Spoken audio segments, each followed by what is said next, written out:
nota? ¿Se ve? ¿Si alguien me podría decir? No, profe, no se ve. No, profe, se ve todo negro.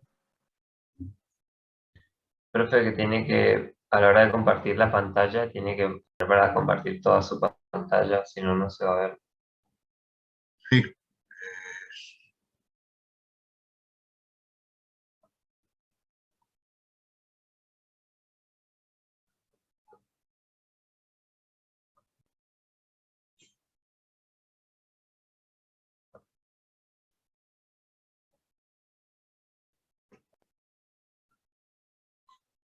Ahí tampoco. Ahí se ve, profe. Gracias. Bien, ahora sí arrancamos. Farmacología y terapéutica kinésica 2021. Este es el trabajo práctico número 4, comisión C, que la conforman la 7, 8 y Virasoro. Consignas para el trabajo de analgésicos, antipiréticos, antiinflamatorios no esteroides, denominados AINE. Ahora lo vamos a trabajar un poquito más al nombre. Fecha de este práctico. Nosotros, comisión C, habitualmente tenemos los viernes, de la misma semana en que se da el teórico. Por este caso, y por lo que yo le comentaba, que ya nos habían pedido que dejemos libre a los fines de que el alumnado se pueda interiorizar de la expo, es que pasamos el práctico al lunes que viene. O sea, en exactamente una semana, en vez de tener teórico, vamos a tener el práctico de AINE. O sea, el lunes 13, entre 8:30 a 10:30, la comisión C. El resto de las comisiones que manejan la profesora Isabel Harman y la profesora Anabela Sepúlveda, ya les van a informar ellas a sus respectivas comisiones cuándo lo van a hacer. Tienen este mismo horario, lo único que hay que buscar otro canal, no el oficial de fármaco, que es en el que estamos ahora, en el aula virtual, sino va a haber que pedir alguno particular o anticiparlo antes. Y paso a las consignas.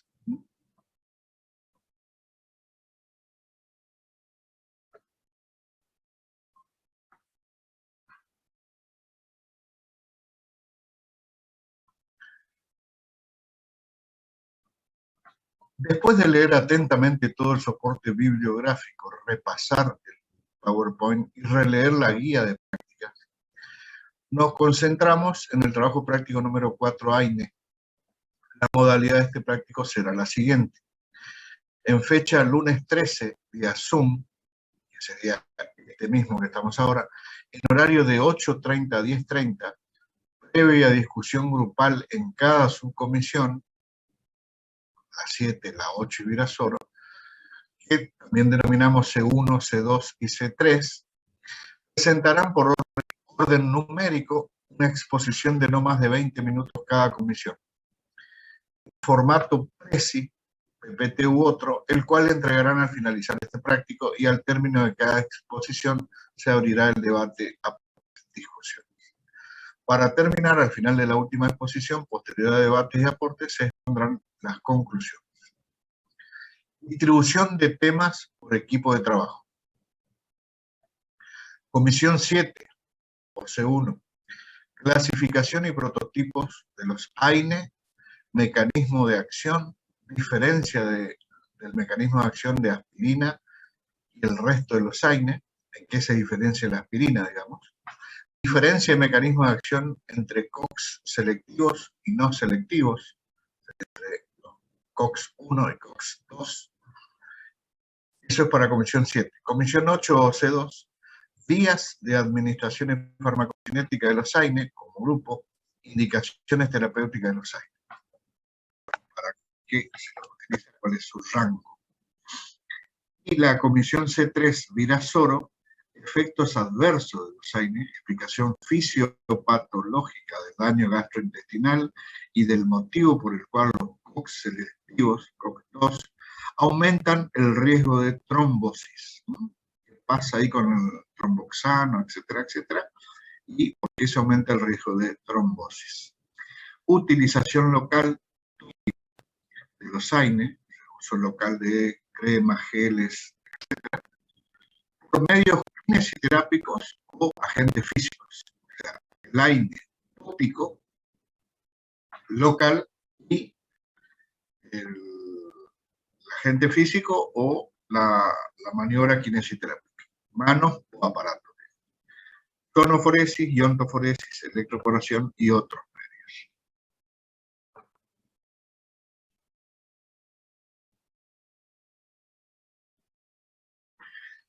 La exposición deberá contener como mínimo los objetivos principales, competencias específicas y aportes desde la autoevaluación.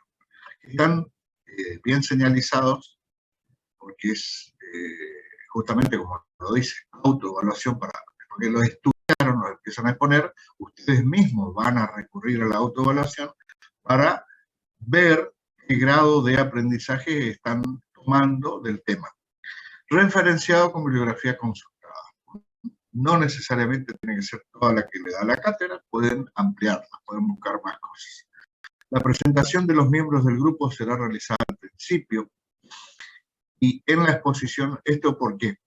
Porque hay veces que se van presentando a la medida que van hablando su parte y entonces la presentación tomada en segundos es mucho más larga que si se presentan todos juntos. Y después cuando les toca hablar, hablan. Eso es para... En este caso de este día, vamos a tener más tiempo.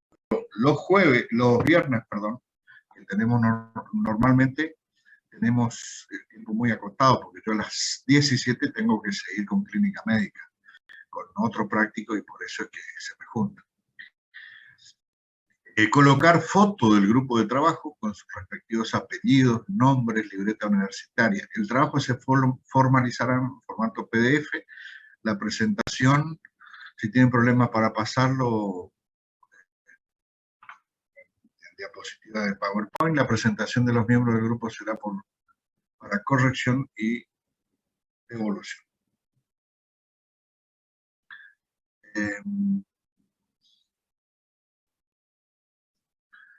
Bibliografía, material habilitado en el aula, cualquier otra información consultada. Recuerda que la información debe tener respaldo científico y van a tener más tiempo que lo habitual en este caso porque es de lunes, hoy que se da la clase teórica, a el próximo lunes, al mismo horario, 8:30, en que vamos a empezar el práctico. Se recuerda que la información debe tener respaldo científico en cuanto a la bibliografía y la tutoría es por WhatsApp, cualquier consulta que tenga. Respecto a consignas del trabajo práctico. Vuelvo para atrás y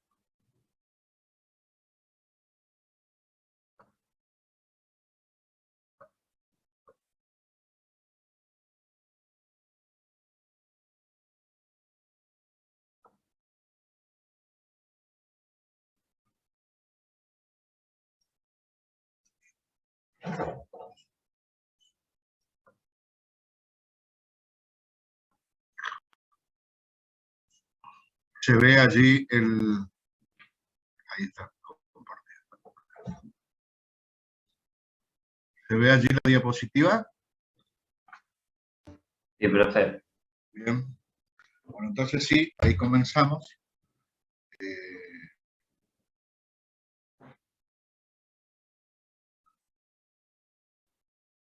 Les decía, tengo catálogo de iontoforesis, el PDF de analgesia por medios físicos de el autor Caja. Hay otro vademecum, el trabajo práctico, y les voy a enviar también un nivel de evidencia y grado de recomendación para que vean desde el punto de vista de nivelación de evidencia científica de los tratamientos que puede encarar el kinesiólogo. Acá les doy una muestra, se los mide por nivel de evidencia y grado de recomendación, y de varios AINE y de la capsaicina también, que ya vamos a ir viendo. Bueno, la clase de hoy es agentes antiinflamatorios, no esteroides, clasificación, efectos adversos, usos terapéuticos, efectividad del tratamiento localizado tópico, su lugar en la terapéutica kinésica. Los AINE son el grupo terapéutico que provoca mayor porcentaje de efectos adversos en la población, siendo el principal problema la automedicación. Tenemos esta paradoja con los AINE, que es uno de los grupos de medicamentos, probablemente el número uno en cuanto a mayor uso dentro de los grupos de medicamentos, de mayor uso en el mundo, y a la vez el de mayor generador de efectos adversos, los cuales la mayoría se conocen, los vamos a describir. Y por otro lado, parte de esto tiene que ver con la automedicación. Esa automedicación también es una problemática que ingresa en la farmacovigilancia y en la tecnovigilancia, que es donde tiene que colaborar, trabajar, educar el kinesiólogo en su labor diaria. O sea, no es solo poner el gel en el codo, en la muñeca, en el muslo del paciente, a eso sumar masajes, movilizaciones, vibraciones, ultrasonido, o sea, sonoforesis, electroporación, iontoforesis, algunas otras cuestiones, sino que también la labor del kinesiólogo es atender toda la cuestión de cómo le llegó el antiinflamatorio a nuestro paciente. Muchas veces los pacientes, por ejemplo, como cursan con distintos niveles o grados de dolor, piensan que si toman 2 antiinflamatorios de distintas marcas, le va a ser doblemente mejor. Y eso justamente no es así. Todos ocupan el mismo canal, que vamos a ver enseguida, y solamente van a incrementar los riesgos de daño gastrointestinal, los riesgos de daño cardiovascular y las interacciones medicamentosas. No puede el paciente, no puedo yo permitir, tengo que investigar y corregir esa situación respecto de que tome ibuprofeno y paracetamol o cualquiera de los otros, ahora vamos a ver la lista, que tome a la vez ambos. No incrementa el efecto antiinflamatorio, analgésico o antitérmico, y sí incrementa los riesgos. Incrementa mucho. Entonces, como se darán cuenta, en la clase anterior yo les decía que farmacovigilancia es un conocimiento esencial que tiene que aprender el alumno de kinesiología en tercer año para ir practicando a lo largo de los años y después ponerlo en práctica cotidianamente con cada paciente. La farmacovigilancia tiene un aspecto con respecto al grupo de medicamentos que más se consumen en el mundo, que son los AINE, el tema de hoy, y justamente es uno de los grupos, no solo que más se consume, sino que más efectos adversos generan la medicación. Y por un tema de que va cualquier ciudadano a la farmacia y compra. Y a veces no a la farmacia, a veces hasta los kioscos venden paracetamol y otros medicamentos en Paraguay, en distintos lugares, y eso incrementa más los riesgos. Continuamos. Acá tenemos dos opciones. Este tema es sumamente esencial, absolutamente central en el manejo del alumno de kinesiología en su formación hacia ser un buen profesional de la kinesiología. Las dos opciones que tienen son: se ponen a entender, estudiar, repasar, aprender y manejar los conceptos de los antiinflamatorios, o se dejan guiar por lo que allí dice: la ignorancia nos hace incrédulos, o sea, no creemos de nada, y tomamos toda la chacota y nos vamos a que los laboratorios nos muestren no solo el precio, como está acá, sino que nos muestren también distintos niveles de calidad, etcétera, etcétera. Como verán, es un folleto viejo, pero que van los de los laboratorios y los pegan en los sanatorios, en los hospitales, en los policonsultorios donde hay kinesiólogos. Entonces, seguían ahí. O con esto, estimulan al paciente a que le digan: mire, yo me quería comprar Voltaren, y por qué por qué el otro, Diclogesic Gel, que se lo vio por, en este caso, 35 pesos, y sería por lo menos 1000 y pico de pesos, etcétera, etcétera. Entonces, las dos opciones, yo les sugiero, porque este es un tema esencial es lo que nunca cambia. Este es el grupo de medicamentos que más van a usar ustedes en su vida profesional, por lo tanto tienen que saber todos los aspectos de esto. Aún los aspectos de la farmacovigilancia con los AINE. ¿Qué objetivos tenemos con esta clase? Capacitar en selección de fármacos, tratamiento de pacientes con problemas de salud, conocer y aplicar los criterios de selección de medicamentos, aplicar los conceptos de uso racional de medicamentos, ¿se acuerdan de estos conceptos desde las primeras clases?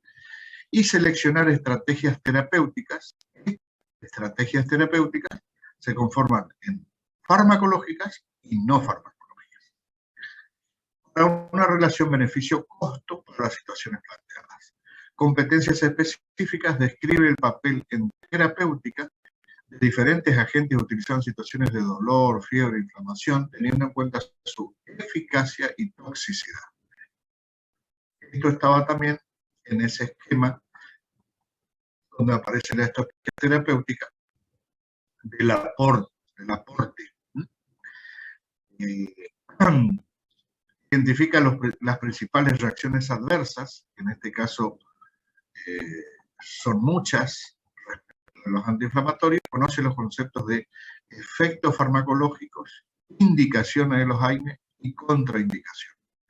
Selecciona un tratamiento por una situación de salud concreta y desarrolla habilidades de comunicación para dar instrucciones, hacer un seguimiento de un tratamiento y demás.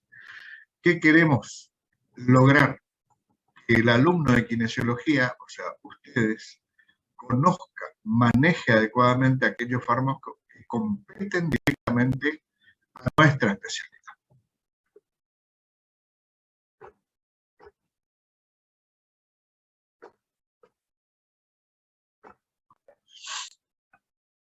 Desde el punto de vista terapéutico general, reconoce los fármacos por su nombre genérico farmacológico, que es más importante que por los nombres comerciales, si bien lo que lo hace popular, digamos, es el nombre comercial. Identifica información y propaganda comercial incorrecta de los medicamentos, lo que mostraba hace un ratito. Tener en cuenta el costo del medicamento, tener en cuenta, por ejemplo, que un gel de ibuprofeno es más caro que la toma de la misma dosificación del ibuprofeno por vía digestiva, por vía oral, o de corta voz, ¿no? Entonces, tomar el comprimido o pastilla casi siempre es más barato que tener un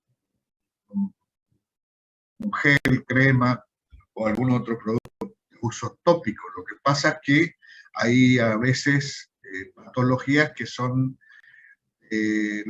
localización precisa, en un epicóndilo, en un túnel carpiano, una muñeca, en distintos dolores e inflamaciones, y usándolo 4 o 5 veces en el día, 4 lo usa el paciente y 1 lo aplica el ultrasonido o la iontoforesia o lo que fuera el kinesiólogo, y de esa forma esas 5 puestas del gel equivalen aproximadamente, porque entre un 20 a un 25% es lo que penetra, y de esa manera puede llegar a compensar esa otra toma por vía oral.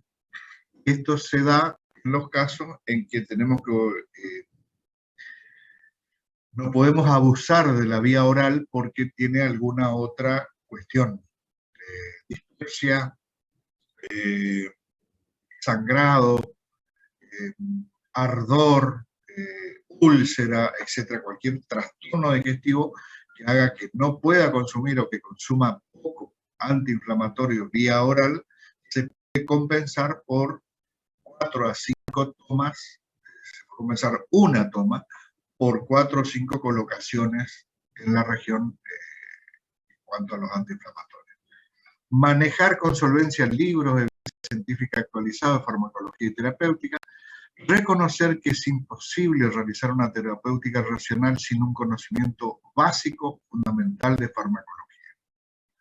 Esto que les puse en amarillo es fundamental con los AINE, con farmacovigilancia. En definitiva, que el alumno de kinesiología pueda construir su propio caudal cognitivo referido al campo de la farmacología en kinesiología, en este caso específicamente y comprenda la importancia de la lectura selectiva, reflexiva y autocrítica para la comprensión de la farmacología aplicada. Bueno, vamos a hablar de una situación que es el dolor.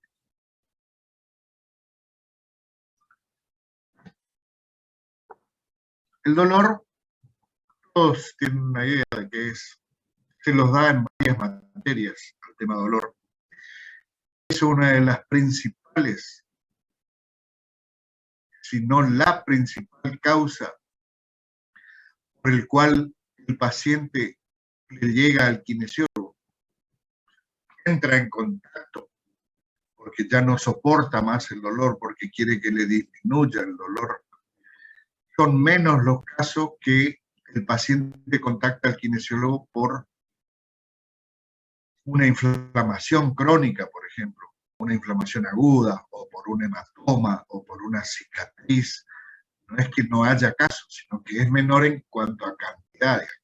El día de mañana ustedes tengan su consultorio, un lindo día de trabajo, van a estar contentos si tuvieron 10, 12, 15 pacientes. Entonces decía, la pucha, ya estoy agarrando vuelo, qué sé. Entonces ahí van a ver que hacen su pequeña estadística pensando nada más, y decía, a ver, vinieron 5 nuevos. Esos 5 pacientes nuevos que tuve hoy lunes, ¿a qué corresponden? Y 3 seguros de los 5 nuevos vinieron por dolor. Uno vino por que no anda caminando bien, o se le traba, o lo que fuera, y otro vino por alguna inflamacióncita o alguna cosa donde el dolor no era la principal causa. Ahora, la gran mayoría, porcentualmente hablando, de consultas de por qué entra en contacto un paciente con el kinesiólogo es por el dolor. Con lo cual, hay que entender la totalidad de los aspectos que hacen al dolor. Y ahí viene, primero, que es difícil de medir. Ustedes saben que hay unas tablitas analógicas, con caritas. Hay algómetros, que son aparatos o digitales o parecido a un esfigmomanómetro al reloj, donde un sensor lo aplica el kinesiólogo a cierta profundidad y ahí aparece el dolor, mide a qué profundidad y con qué intensidad de fuerza aparece el dolor. Entonces, el algómetro es algo que nos permite medir el dolor. Hay buscadores de puntos gatillo, ya lo vamos a mostrar en algún momento, y todo eso hace a que el dolor es muy cambiante en cada individuo. Entonces tiene fenómenos socioculturales, interindividuales e intraindividuales. Lo sociocultural es aquel que está más acostumbrado a recibir dolor cotidianamente. Y yo siempre daba el ejemplo de los indios Con, que viven en el monte, no los que tienen acá alrededor de Resistencia, pero sino el originario vive todavía en el monte, vive ahí al borde de la selva, etc.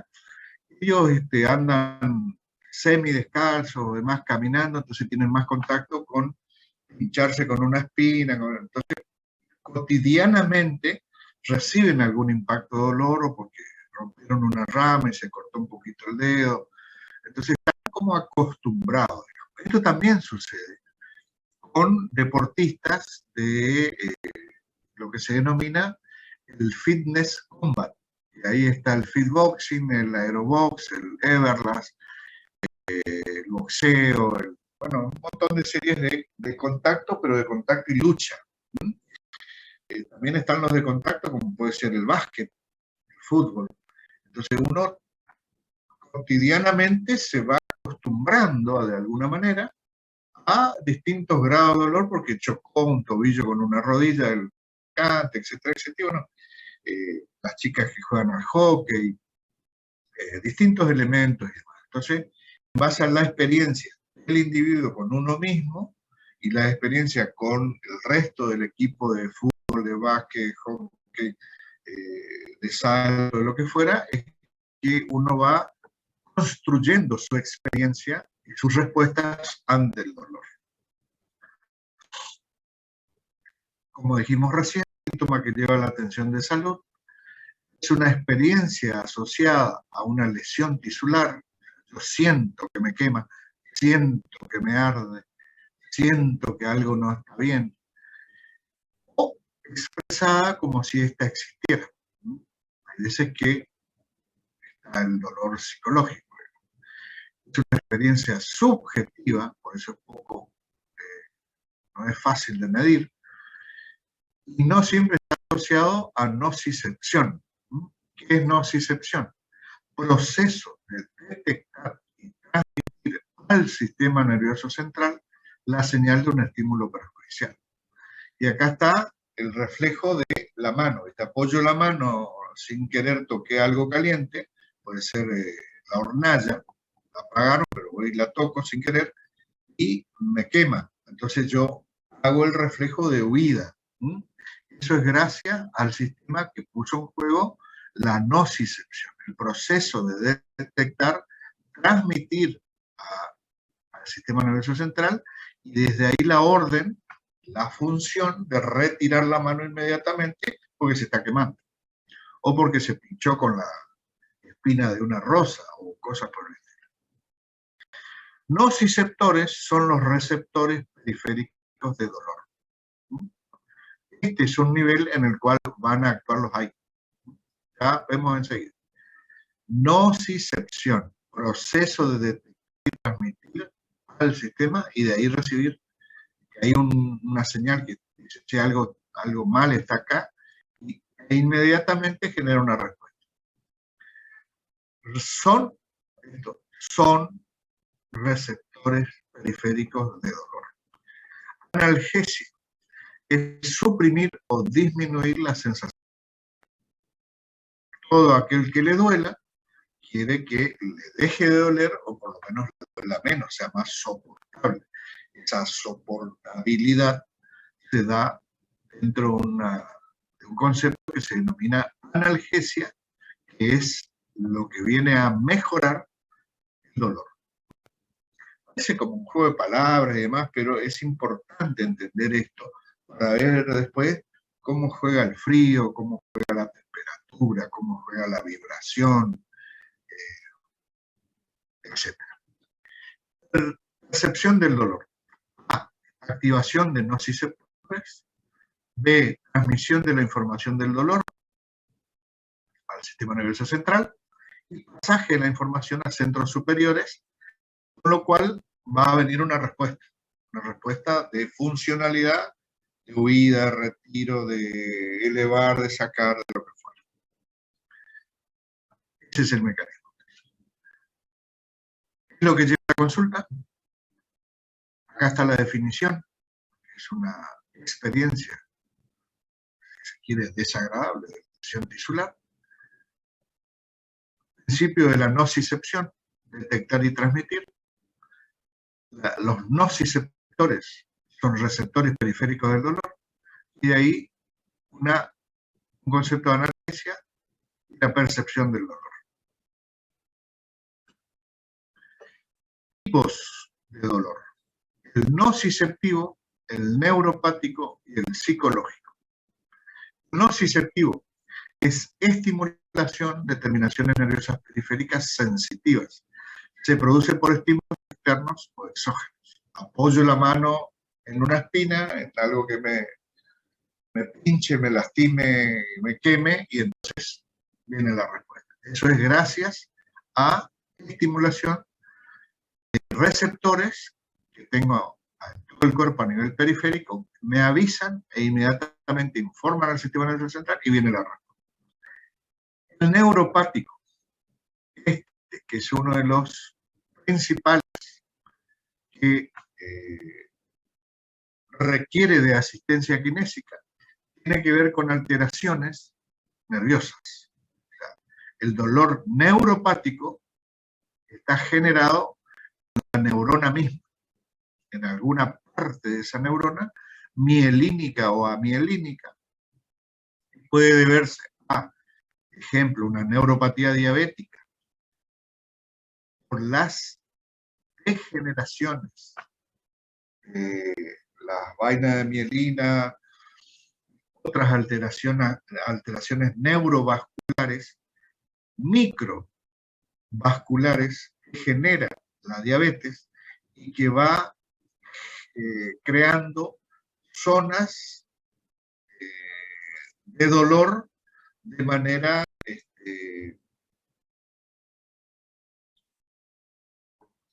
irregular, digamos, con respecto a que no te toma las dos manos, sino que toma una partecita externa de la pierna en el mismo individuo. Un tiempo después toma alguna región de alguna parte de dedos o de codo, y así va tomando zonas que generan síntomas y signos de dolor, pero un dolor distinto. Es el dolor de la neurona, un dolor distinto, que es un dolor causado por la neuritis, la inflamación de alguna parte del trayecto del nervio de la neurona. Entonces acá, sea esto por neuropatías periféricas, por herpes zóster, por dolor punzante, por receptores periféricos, sensación de corriente inactivos, etc., la diabética, que es muy común, genera esto, o lesiones en nervios periféricos posteriores al traumatismo.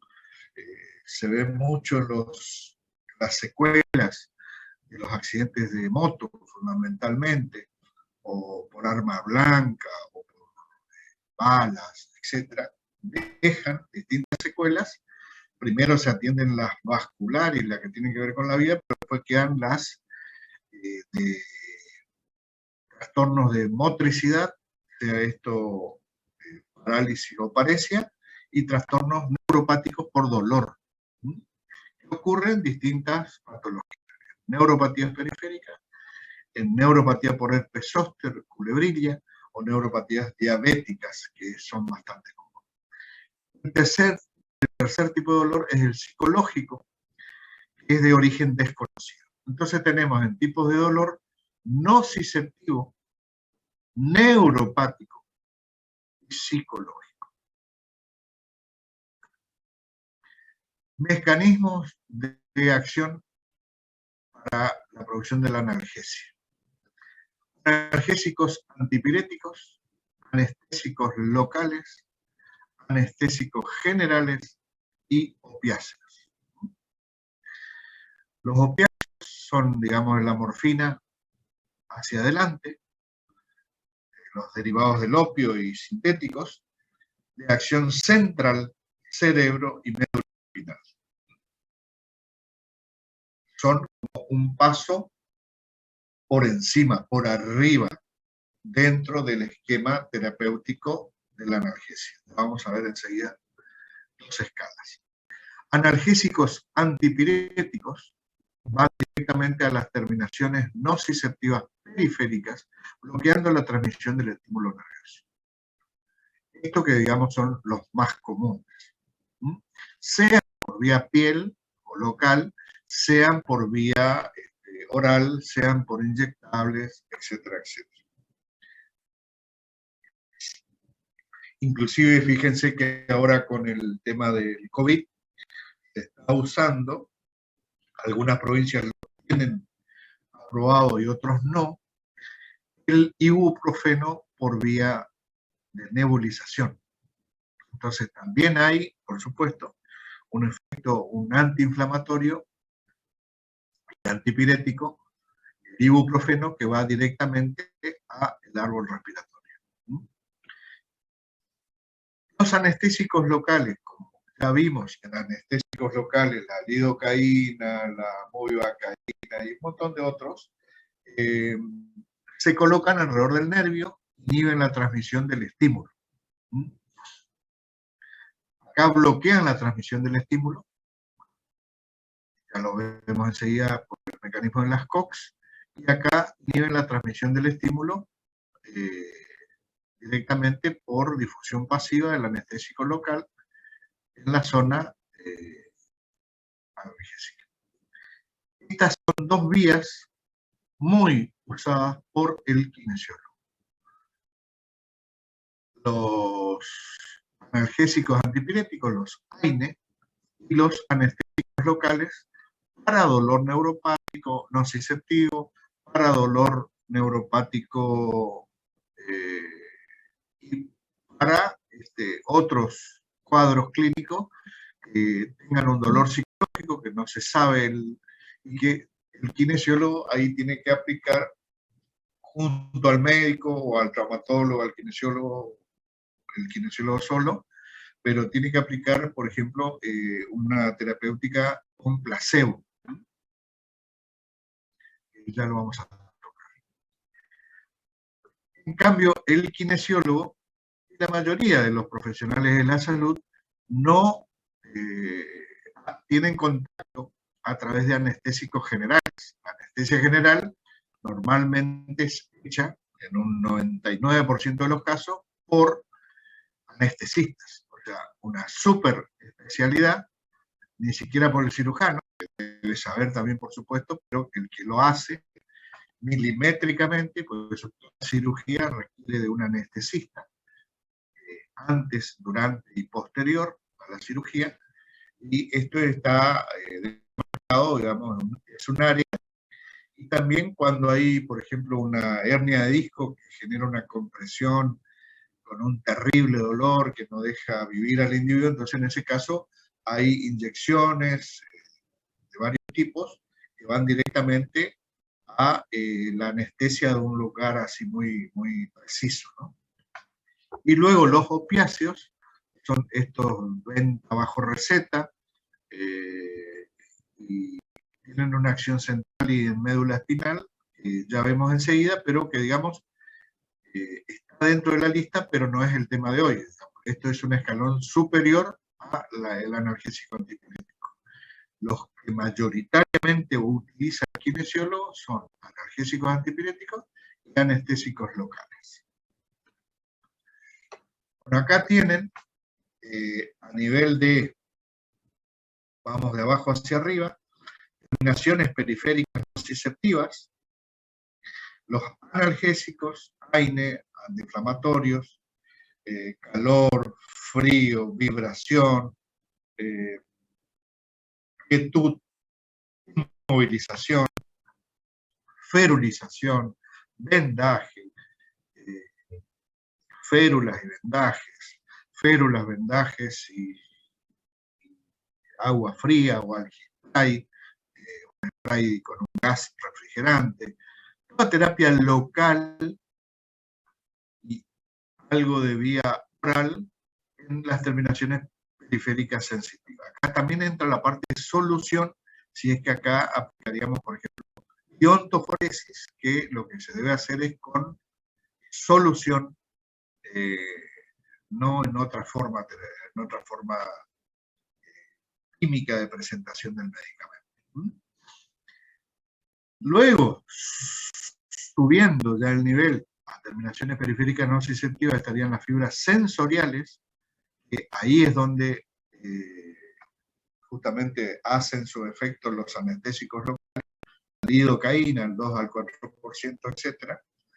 Luego, ya a un nivel superior, en el asta dorsal de la médula espinal, en las vías espinales ascendentes y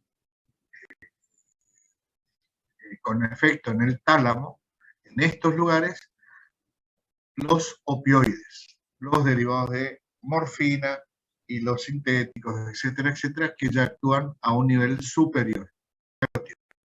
Sería este tercer, cuarto y quinto escalón. Y luego a nivel de corteza cerebral, ya los anestésicos generales.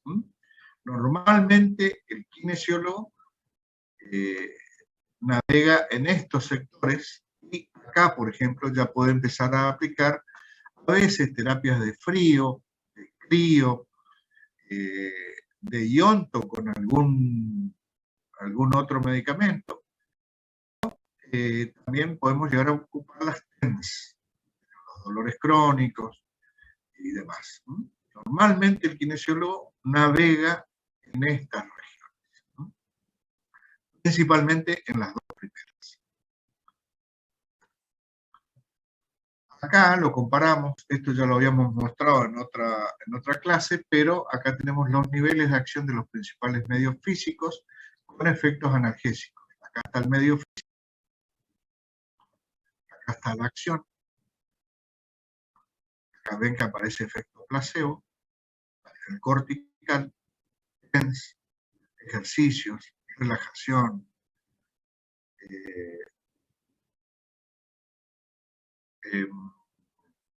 hablábamos, por ejemplo, que un placebo puede ser desde un medicamento, otro placebo puede ser el hacerle un masaje y decirle que se le pone una crema súper, bla, bla, pero no es intentar engañar al paciente, sino que tratar de ayudarlo a que venza, mejore, disminuya ese dolor psicológico o algún componente psicológico del dolor, etc.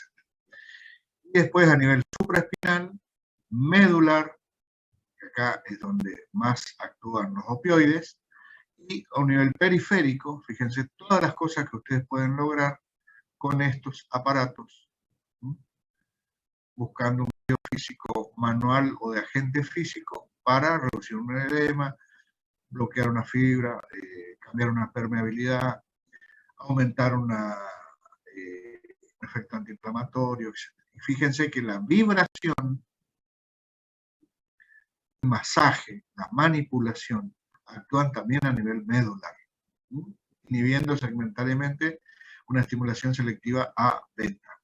Entonces, esta cuestión de la vibración, yo les recomiendo que lean, inclusive se los puse en amarillo, en el libro de Paja, que lean vibración, y ahí van a entender y le van a dar mucho más trascendencia e importancia, a la vibración dentro de los quehaceres del kinesiólogo. O sea, esta vibración con un aparatito chiquito, con la mano, con todo el superior, con una almohadilla de vibración, con una camilla que tenga vibración, con distintos aspectos que generen cambios porque esa vibración genera adormecimiento, una especie de paresia o parestesia, y eso genera una analgesia. Así dure 2, 3, 4 horas, es una analgesia, es un inductor al sueño en un paciente que ha tenido toda la noche dolor y no ha podido dormir. Entonces, la vibración, quiero rescatarla acá como uno de los factores que normalmente se nombra poco, se le ocupa poco el kinesiólogo, y que sin embargo tiene una indicación precisa, y es un aliado, está dentro de la caja de herramientas terapéuticas del kinesiólogo.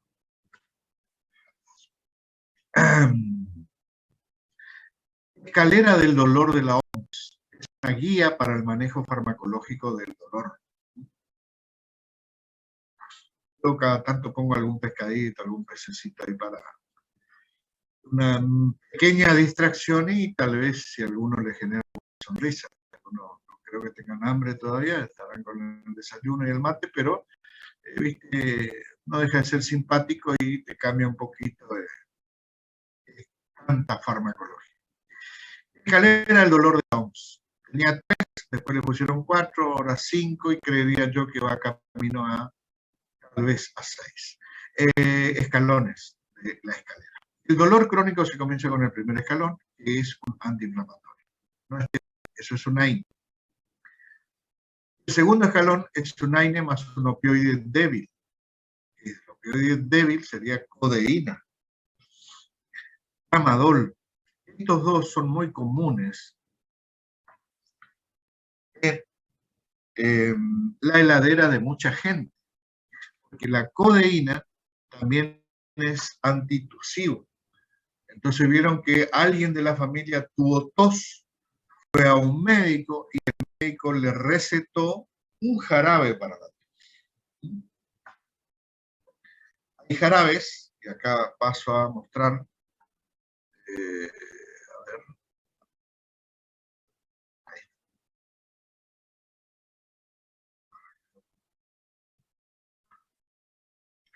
acá paso a mostrar uno que está tomando justamente uno de mis nietos, que es el ibuprofeno suspensión oral, libre de alcohol, dice, analgésico, antifebril, antiinflamatorio, sabor tutti frutti, que como es para niños chiquitos, él tiene 3 años y medio, se llama el nombre comercial Ibulgia, sin azúcar, suspensión oral, ibuprofeno al 4%. Ahí lo pueden ver, lo tenía por eso justo, se los muestro. Esta es una suspensión oral, es un, digamos, un jarabe. Este tiene ibuprofeno, que es un antiinflamatorio de mucha indicación para los niños, ¿no? Ya lo vemos enseguida. Escalera de la OMS, primer escalón, AINE. AINE, o sea, esto dentro de la escalera del dolor de la OMS, farmacológico. También para atacar el dolor hay medidas no farmacológicas. En el caso del kinesiólogo, siempre debe ir una medida física, de agentes físicos, de mano o aparato, o frío o calor, o inmovilización o vibración, o crío, o lo que fuera, o taping, sumado al medicamento. Recuerden que alrededor de la clínica, alrededor del síntoma, del signo que tenga el paciente, en este caso hoy estamos tratando dolor, se le aplica lo farmacológico, que en el primer escalón es un AINE, y a eso puede ser un vasodilatador,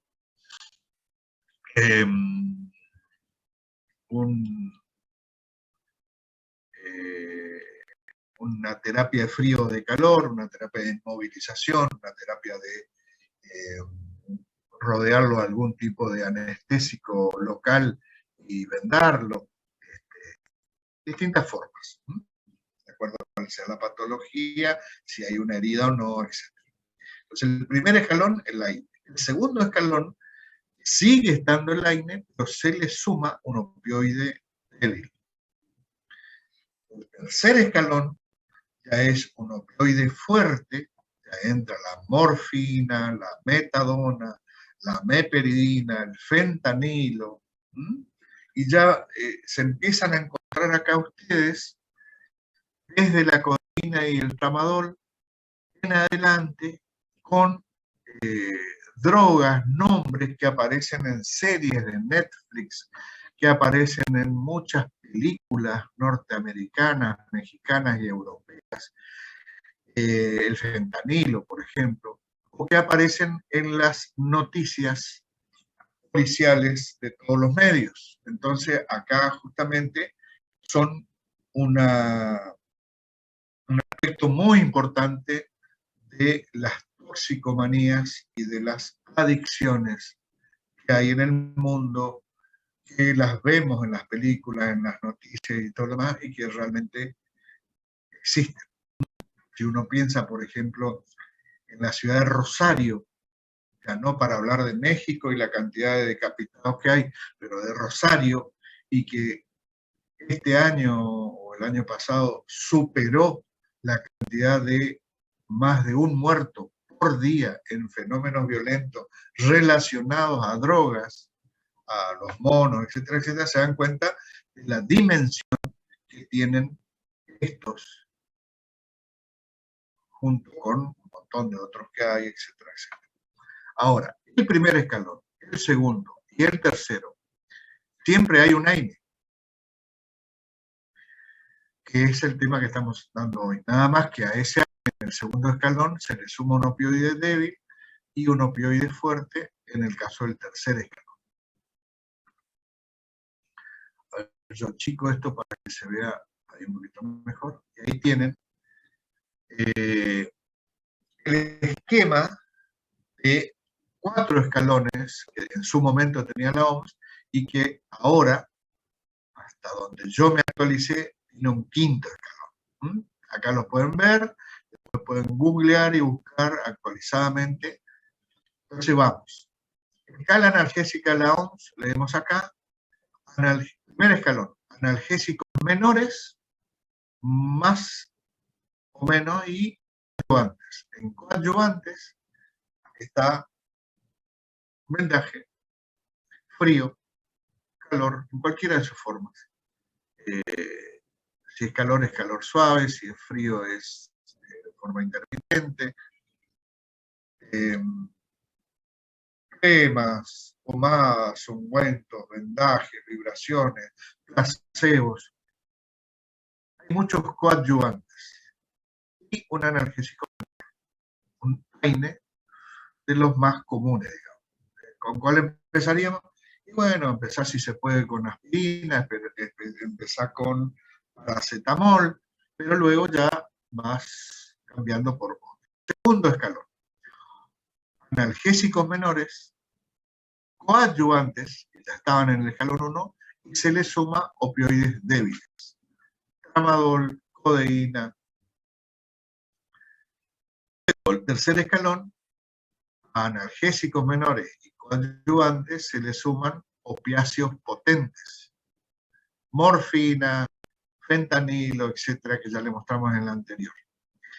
El cuarto escalón, que acá también lo tienen, es biofeedback, que son terapias varias que tienen que ver con cuestiones, en algunos casos eléctricas, en otros anestésicos en ciertos lugares. También tenemos la crioanalgesia, los bloqueos nerviosos, directamente con inyecciones intratracales o intramedulares, opiáceos por vía medular, corticoides por vía medular, anestésicos locales por vía medular, estimulación nerviosa transcutánea, esto en el cuarto escalón es también de uso del kinesiólogo. Y recuerden acá que si está con opiáceos, ocupan los receptores mu-opioides, los opiáceos, y la estimulación nerviosa transcutánea de dolor crónico también actúa sobre los receptores mu-opioides. Entonces acá está demostrado con suficiente cantidad de trabajos científicos, muchos de estos de los brasileros, de los doctores en kinesiología brasileños, en la recepción, en el lugar de acción del TENS, es a nivel de los receptores mu-opioides. Estimulación medular, que hay de distintos tipos, y crea analgesia. Estos están en el cuarto escalón. No quita que se siga con opioides potentes, con analgésicos menores y con coadyuvantes. En el quinto escalón, la hipofisectomía, ya son tipos de cirugías muy precisas, la transección medular, el corte de alguna rama, de una neurona, etc. Y cirugía analgésica. O sea, el quinto escalón sí es de una cuestión de precisión neuroquirúrgica, digamos, y ya no es un lugar de acción son terapistas del dolor, anestesistas, cirujanos, todos sumamente súper especializados en alguna de estas cuestiones. Ese es el quinto escalón. Este no es territorio del kinesiólogo. Sí, muy poco, pero que tiene acciones, es acá, o aplicarle capsaicina, algunos dolores en el cuarto escalón. Esta puede ser por iontoforesis, por electroporación, según cómo venga la forma farmacéutica. Y, o sea, el kinesiólogo va a estar sí o sí en el primer escalón, un poco acompañando en el segundo, un poco en el tercero, alguna que otra cuestión, vibración, relajación, todo como ya dijimos. Acá.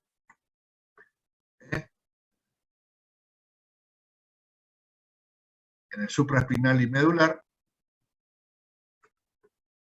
Y en esta escalera del dolor de 5 escalones, digamos, en el quinto no, pero algo tenemos que ver en el cuarto, algo en el tercero, algo en el segundo, y fundamentalmente estamos entre el primero y el segundo. La labor del kinesiólogo. AINE, este es el esquema que está sacado del libro de Velázquez. La farmacocinética. En general absorben completamente por vía oral, tienen escasa dependencia del aclaramiento y del metabolismo del primer paso hepático, se unen con alta afinidad a la albúmina. Acá tienen las propiedades farmacocinéticas, tanto si son derivados del ácido salicílico, la aspirina, de los paraminofenoles, como el paracetamol, que es tan común en su uso, de las triazolonas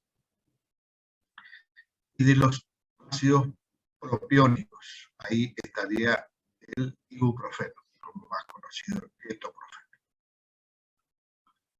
Acá siguen los derivados del ácido acético, y ahí estaría la indometacina, el ketorolaco, que son pirrolacéticos, el diclofenac, que es fenilacéticos,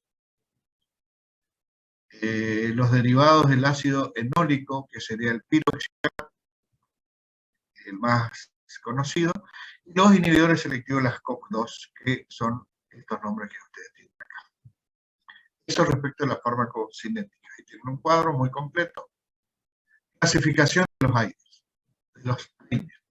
Inhibidores no selectivos de la COX, derivados del ácido salicílico, los fenoles, la pirazolona, el ácido propiónico, el ácido acético, el ácido enólico y el ácido antranílico, los fenamatos. No, inhibidores selectivos de la COX-2, el famoso meloxicam, celocoxib, hay varios de estos que ya han salido de mercado, y están los ácidos, los AINE liberadores de óxido nítrico, como el diclofenaco, nitroaspirina, etc. Menos conocidos.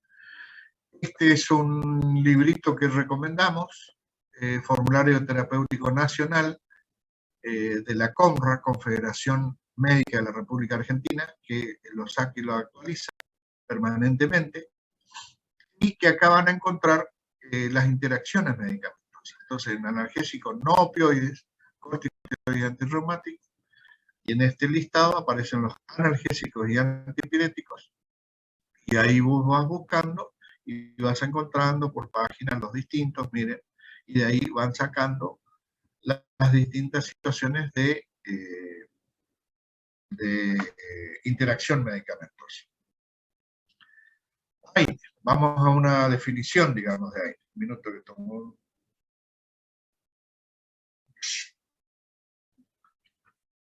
un mate. 9:42. Aire. Agentes con estructura química diferente que tienen como efecto primario, principal, la disminución de la síntesis de prostaglandina, que son mediadoras de la producción de fiebre, dolor e inflamación. Disminuyen la síntesis de prostaglandinas por inhibición de la enzima ciclooxigenasa, COX-1 y COX-2. Prototipo sería la aspirina. Son los agentes más vendidos del mundo, en toneladas por año. Son utilizados por prescripción o por automedicación. Se utilizan en patologías agudas o crónicas. Agentes de estructura química diferente. Y ahora vamos a discutir el tema de AINE. AINE son los analgésicos, antipiréticos y antiinflamatorios no esteroides. Entonces, la A de AINE, la A, no solo es analgésico, también es antiinflamatorio y también es antipirético. Por analgésicos, antipiréticos, antiinflamatorios. 3 características. Y hay una cuarta que tiene una sola rama, que es aspirina o ácido acetilsalicílico, que a la vez, junto con estas acciones, distintas dosis, también es antiagregante plaquetario. Siempre dentro de los no esteroides, porque por otro lado hay efectos similares, pero actúan por otra vía, por las COX, serían los corticoides o glucocorticoides. Eso es en una próxima clase que le toca el próximo lunes, no, el otro.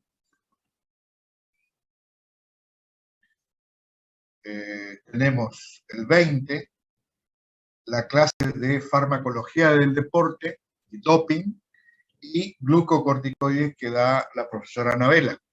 Entonces ahí vamos a ver los esteroides. Acá estamos viendo los no esteroides. Analgésicos, antipiréticos, antiinflamatorios. Salicilatos, ácido acetilsalicílico, otros, paracetamol, dipirona. Paracetamol, o acetaminofén también, como se llama.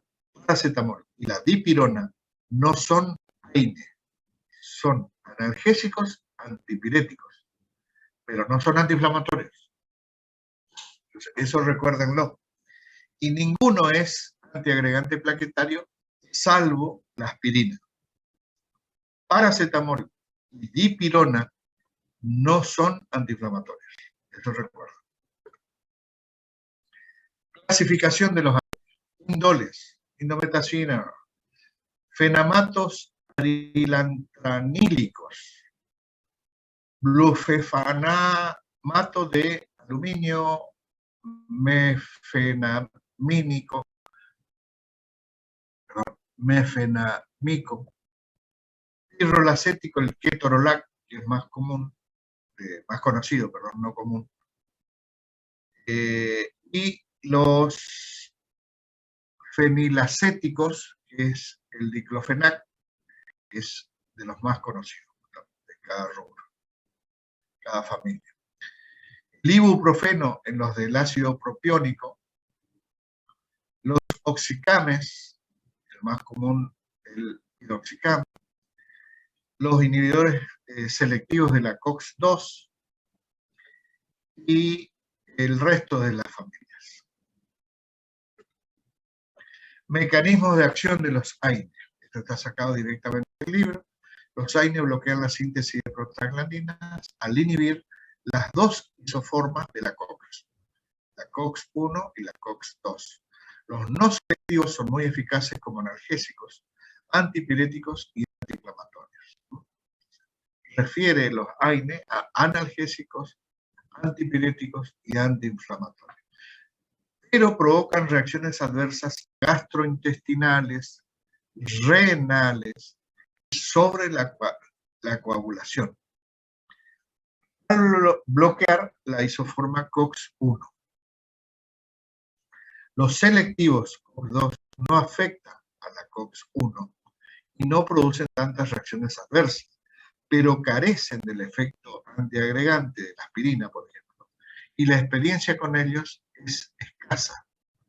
Y surgió como una gran novedad en la farmacología que venía a solucionar, pero después aparecieron muchas cuestiones de trombosis y demás, y entonces se empezaron a sacar varios del mercado.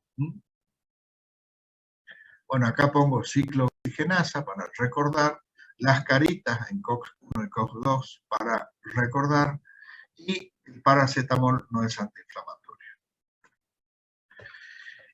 Inhibición de la síntesis de prostaglandina por inhibición de la ciclooxigenasa, COX-1 isoforma constitutiva que predomina en epitelio gástrico, COX-2 responsable de los efectos analgésicos, antiinflamatorios y antipiréticos. La aspirina, en forma covalente, la COX-1 y 2, inhibiéndolas irreversiblemente. Entonces, esto hace que no vuelva. Una vez que bajó el efecto directamente, no pueden volver al estado anterior. Con lo cual, la vida útil, en este caso, unos 11 días, y en ese tiempo ya las que fueron afectadas por la aspirina no van a poder volver a este mecanismo de acción. Acá está el esquema. Los eicosanoides, molécula lipídica originada en la oxidación de ácidos grasos esenciales de 20 carbonos. Digamos, es el ciclo biológico.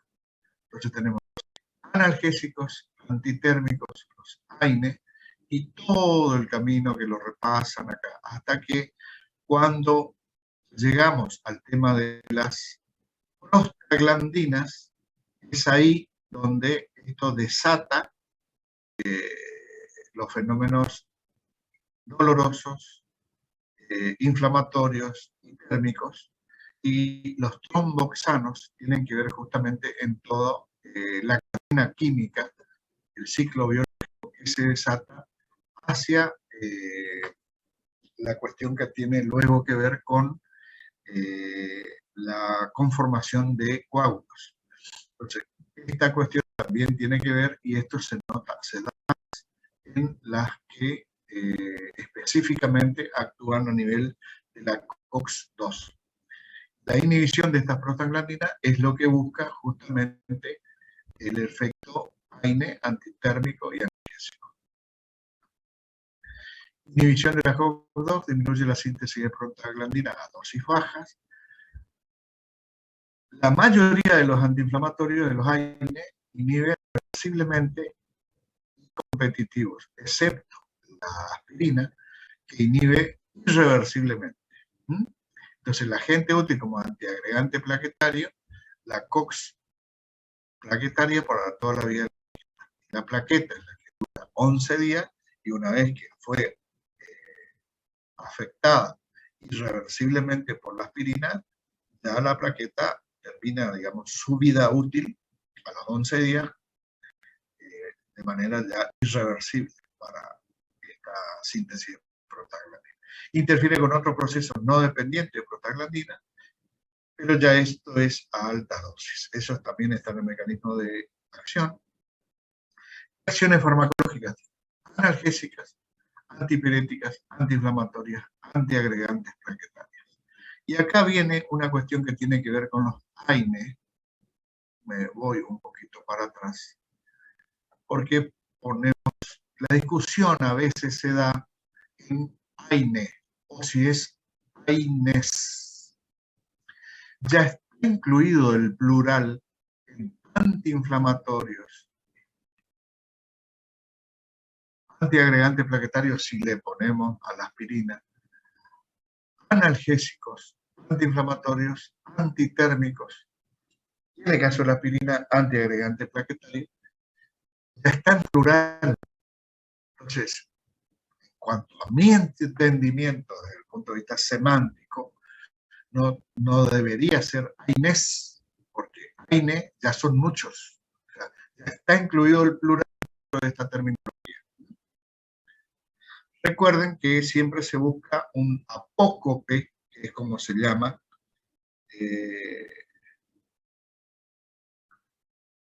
uno que se llama Ricardo, que le digan Ricky, es una especie de apócope, o que se queda con parte de un nombre. Alejandro, Ale, el Ale. Yo lo pongo como Vic, very important concept, lo de AINE, y me había faltado aclarar lo de AINE o AINES, y bueno. Mi concepto es que semánticamente ya está incluido, que son muchos, varios, cada uno con características particulares, como el paracetamol, como la aspirina, como etcétera, pero están todos incluidos dentro de este grupo. Analgésicos, antiinflamatorios, antitérmicos y, en el caso de la aspirina, antiagregantes plaquetarios. Hablamos de analgésicos, antipiréticos, antiinflamatorios y, en el caso de antiagregantes plaquetarios, para la aspirina. Efecto farmacológico. Alivian el dolor por inflamación o traumatismos óseos articulares, artritis, artrosis, golpes, grandes o pequeños traumatismos, pero que generan dolor. El primer escalón de la escalera del tratamiento del dolor de la OMS. A dosis bajas alivian el dolor leve o moderado, no el dolor súper agudo, súper fuerte. Disminuye la temperatura antitérmica elevada, y a dosis alta es para liberar la inflamación. ¿Cuál era el AINE no antiinflamatorio? La dipirona y el paracetamol. Eso en cuanto a efectos farmacológicos. Utilización clínica, ahí lo pueden ver, leer.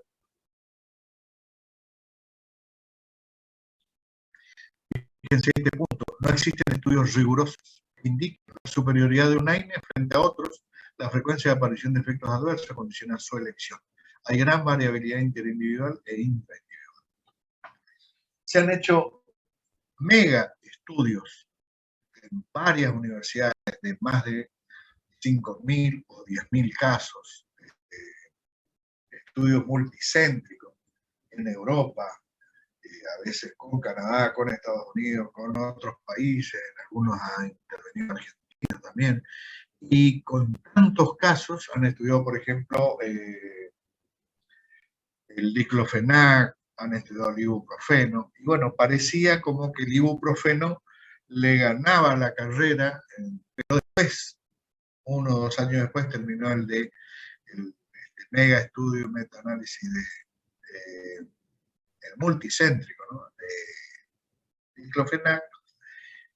Primero terminó el de diclofenac y después el ibuprofeno, entonces parecía que el ibuprofeno, pero después el ibuprofeno también terminó dando estadísticamente la cantidad de daño gastrointestinal, cardiovascular, renal, como efectos adversos, muy parecido en cuanto a volúmenes para casos de más de 5.000 o 10.000 personas estudiadas, y termina siendo, digamos, similar.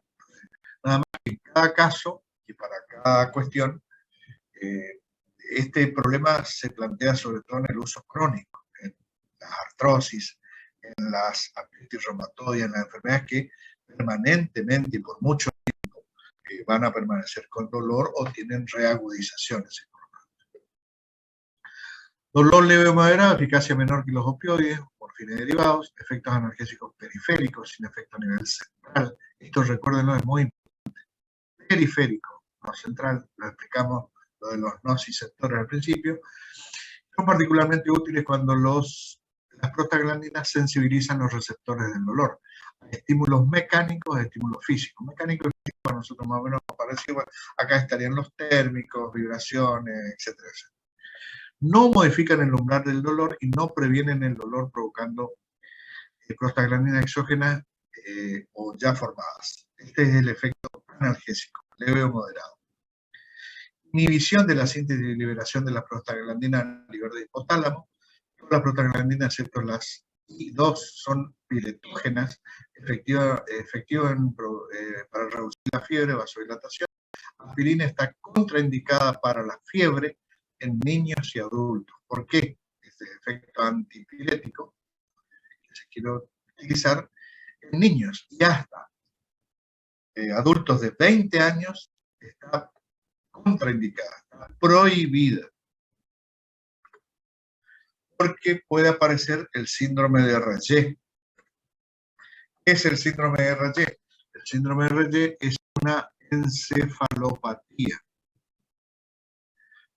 Cursa con el líquido cefalorraquídeo de esta manera, que el chico tiene una virosis y después presenta náuseas, vómitos, alteración de la conciencia, hepatomegalia.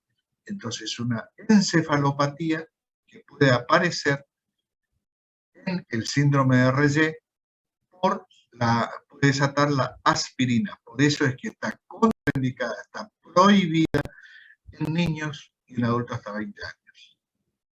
Eso tienen que cuidar ustedes dentro de la farmacovigilancia del alumno de kinesiología y farmacovigilancia del profesional kinesiólogo.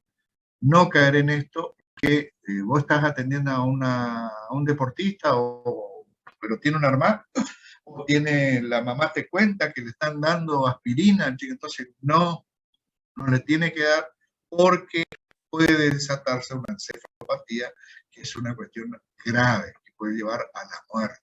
Y ahí tenés que estar vos como sabiendo lo que es el síndrome de Rayet, leyendo un poco más, pero entendiendo que es algo grave que le puede llegar a suceder. Y vos estás ahí, sabés del tema, tenés que actuar.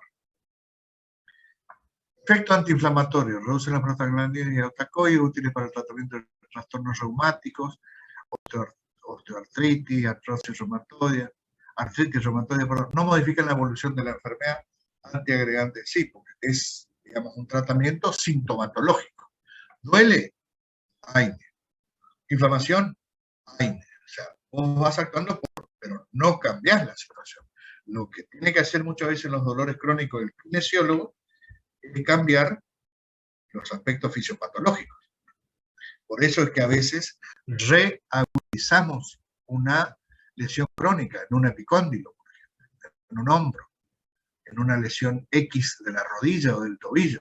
Entonces buscamos reinflamar con los dedos, con la mano, con el ultrasonido, con el electrodo positivo o negativo de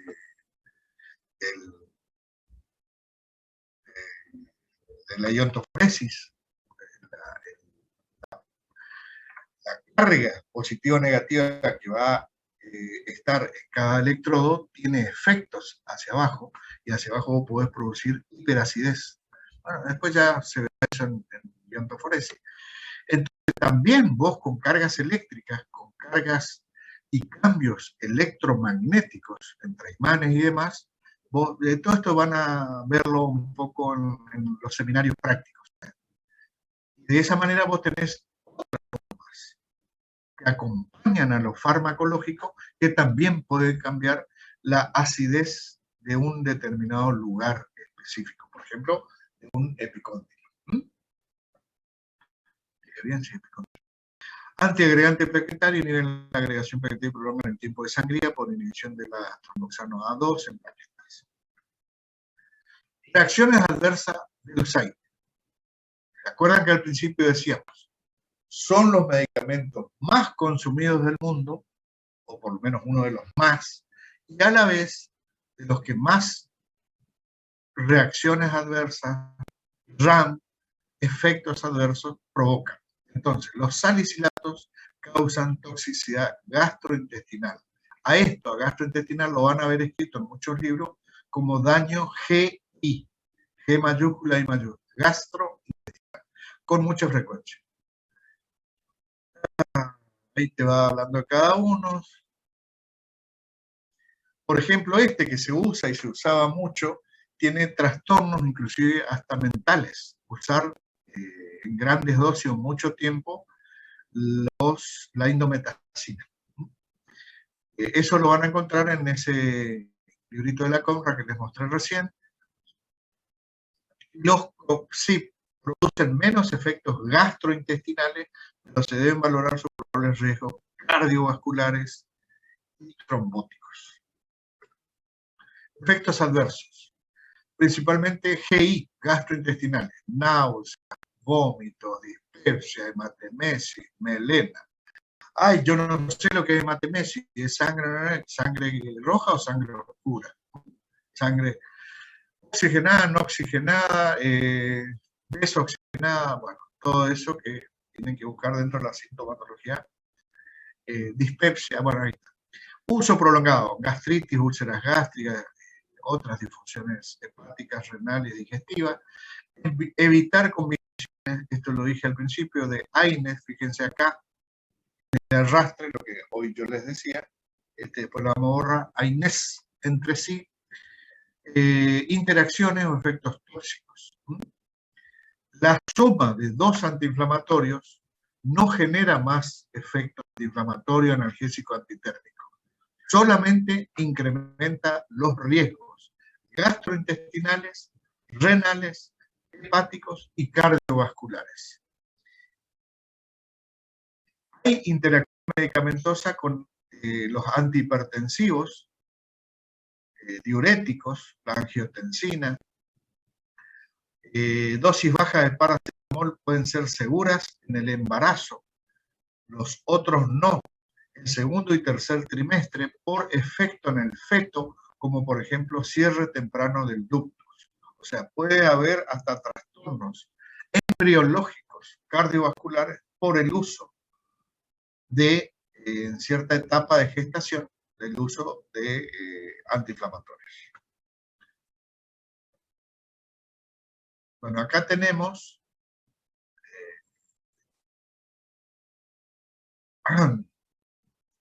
relación entre la dosis de aspirina diaria y efectos farmacológicos tóxicos. Fíjense cómo va aumentando.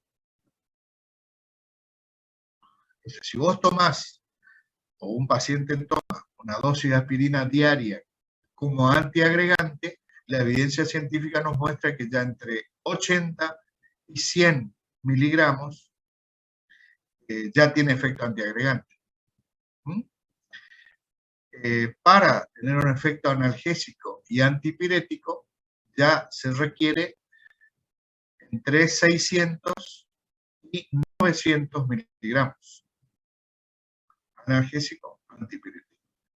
Y acuérdense del síndrome de Reye, no en niños, contraindicado, y hasta adultos de 20 años. No te olvides de eso, Melanie. Antiinflamatorio y tinnitus, 3 a 6 gramos. Hiperventilación alcalosis respiratoria ya con, bueno, ahí va acá en 10 a 20 gramos.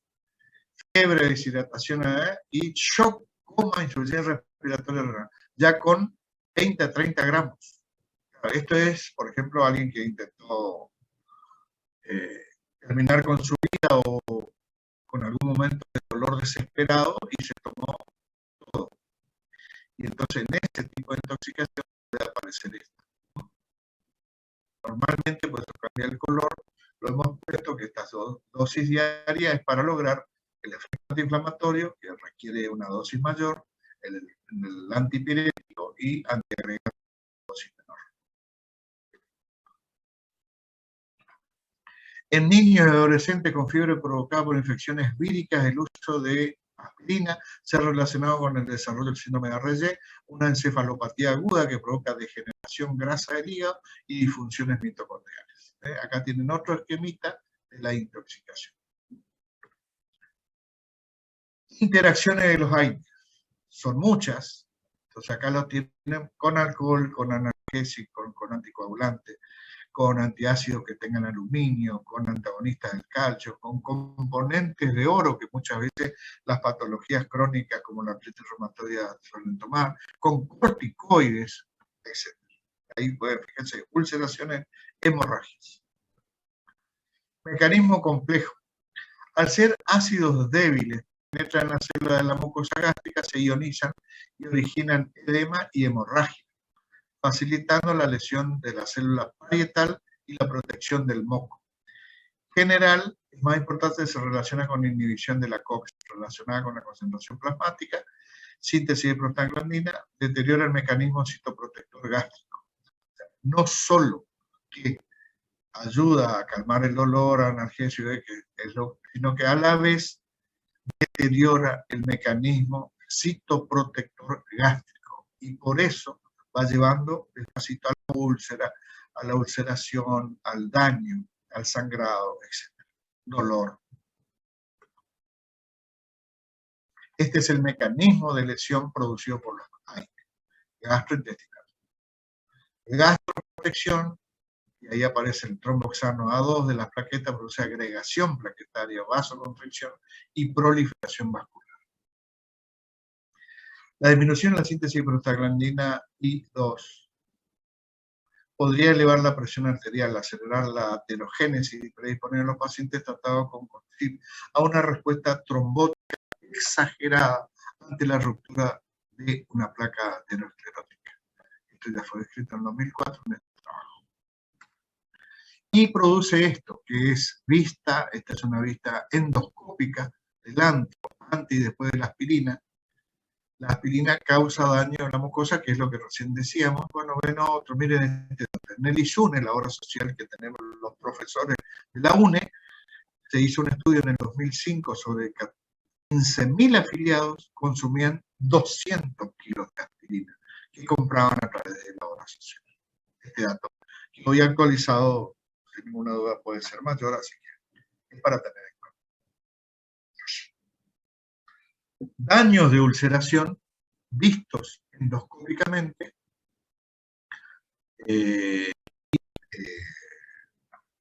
publicados. Grupo de riesgo de úlcera gástrica. Ahí tenemos edad mayor a 60 años, el riesgo de 75 años tiene 9 veces más riesgo de daños gastrointestinales, antecedentes de úlcera, uso de corticoides a la vez, uso de anticoagulantes, tratamiento crónico a dosis elevadas, estrés, personalidad tipo A, que es la personalidad que puede conducir al infarto, consumo de tabaco, alcohol, y si se asocian algunas de estas, más riesgo todavía. Todo eso ustedes tienen que ver en su paciente, analizar, anotar en la historia clínica, documentarse y luego aconsejar. Único AINE que acetila en forma irreversible la COX, produce salicilato que tiene propiedades analgésicas, antipiréticas, antiinflamatorias, se absorbe rápidamente en el tracto gastrointestinal, con antiácidos o leche se dificulta la absorción. Es decir, si vos tomás el medicamento con el desayuno, si hay leche en el tracto gastrointestinal que tomaste, eso le va a hacer una capa protectora y no se va a absorber. Hay que poner acá, se absorbe rápidamente en el tracto gastrointestinal. Administración por vía oral, ácido salicílico, útiles en artritis reumatoide, osteoartrosis, tendinitis, cefalea, mialgias, neuralgias. No en niños ni adolescentes, contraindicados los salicilatos por el síndrome de Reye encefalopatía. Otros, bueno, ahí tienen la distribución, metabolismo, excreción. El paracetamol, que es tan común, efectos antipiréticos y analgésicos, semejante a la aspirina. Es pobre y casi nulo antiinflamatorio, recuerden. De elección en niños menores de 1 año, embarazo, lactancia. Se absorbe rápido y completamente por vía oral, menores efectos adversos gastrointestinales. La aspirina, o sea, el paracetamol al lado de la aspirina, se puede dar en estos rangos etarios y a la vez tiene mucho menos daño gastrointestinal. No se recomienda su uso de paracetamol en disfunción hepática severa, en alcohólicos crónicos, en caquexia, ya que produce necrosis hepática, sobre todo a grandes dosis. Efectos adversos respiratorios, se agravan el broncoespasmo en pacientes sensibles, endocrinos, hipoglucemia, especialmente en niños, hematológicos, trombocitopenia, trastornos hepáticos, gastrointestinales, es bien tolerado a dosis normales. Si bien cruza la placenta, no se han reportado efectos teratogénicos. Hay permitido en embarazo, no en todo el embarazo, en una parte, y en lactancia. Analgésico antipirético, la dipirona.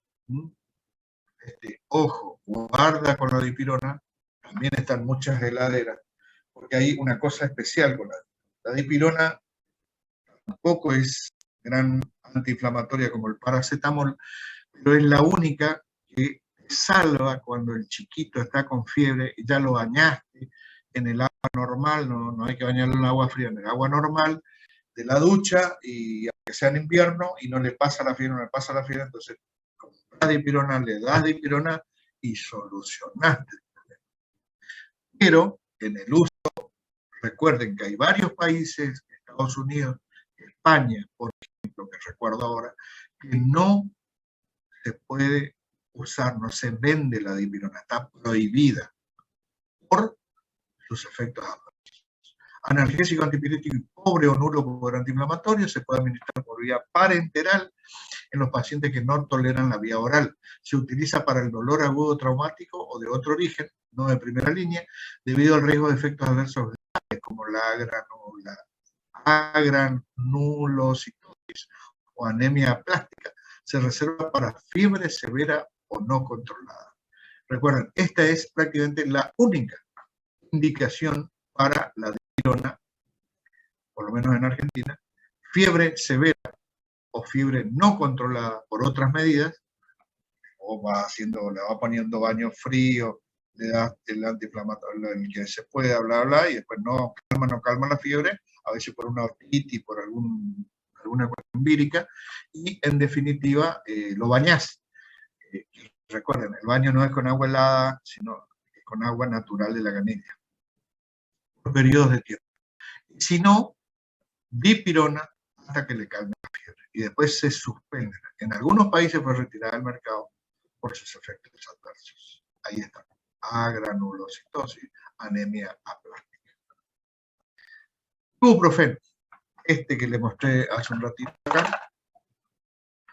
Prototipo de los derivados del ácido propiónico, analgésico antipirético de elección en niños mayores de 1 año y adultos. Se absorbe rápido por vía gastrointestinal, con picos máximos de 1 a 2 horas. Se metaboliza en hígado, los metabolitos se excretan por orina. Menores efectos gastrointestinales que la aspirina, náuseas, dolor epigástrico, usos clínicos en artritis reumatoidea, osteoartritis, dismenorrea, primeros síndromes dolorosos moderados, etcétera, etcétera. Ketorolac, otro que es especial, potente analgésico, antipirético, antiinflamatorio, potente analgésico, comparable a los, por ejemplo, dolores de odontalgias, de dolores de dientes, de la muela, pero sin mayores efectos adversos que el resto de los efectos. Es un potente analgésico al lado de los otros, pero, siempre hay un pero, de amplio uso para el tratamiento de corto plazo del dolor postoperatorio. Te operan de una hernia, de una vesícula, de alguna cuestión, y salís, te colocaron ya adentro ketorolac inyectable, y salir con una toma 1 o 2 veces al día, pero no más de 3 o 5 días. No se recomienda uso crónico, no más de 2 días intramuscular y no más de 5 días por vía oral. Este es el máximo cantidad de días del ketorolac, porque luego de esto ya te va a generar trastornos que son realmente graves a nivel de aplasia medular y otros. La COX-2 menos efecto adverso de los gastrointestinales, los inhibidores selectivos de la COX-2. Había varios y varios otros ya fueron retirados del mercado. Menos efectos adversos gastrointestinales. Aumentan el desarrollo de trombosis, de hipertensión, de aterogénesis acelerada. Aumentan 5 veces el riesgo de LIAM. Entonces, muchas veces, algún médico por ahí medio poco actualizado, además, tiene mucho daño gastrointestinal, le saca el ibuprofeno, el diclofenac, lo que fuera, y le pasa a uno de estos, por ejemplo, a un celecoxib, pero le incrementa los riesgos cardiovasculares, trombosis, hipertensión, 5 veces, y eso también hay que tenerlo en cuenta. No se debe utilizar en tratamientos crónicos y pacientes propensos a enfermedades cardio o cerebrovasculares. Ninguno tiene eficacia clínica establecida en comparación con los AINES tradicionales. Nacieron los selectivos de la COX-2 como la gran panacea y después se fue estudiando y fueron bajando a cada vez menor uso. Porque tienen menos daño gastrointestinal, como se dice al principio, pero tienen otros daños que no son como están ahí descritos. Acá tienen cómo se llega a través de la cadena del tromboxano al coágulo sanguíneo, hemorragia y perforaciones gastrointestinales, discrasias hemáticas, hepatitis no vírica, anafilaxia aguda, hipertensión, insuficiencia cardíaca, infarto de miocardio, principales efectos adversos graves de los AINE. Gastrolesión.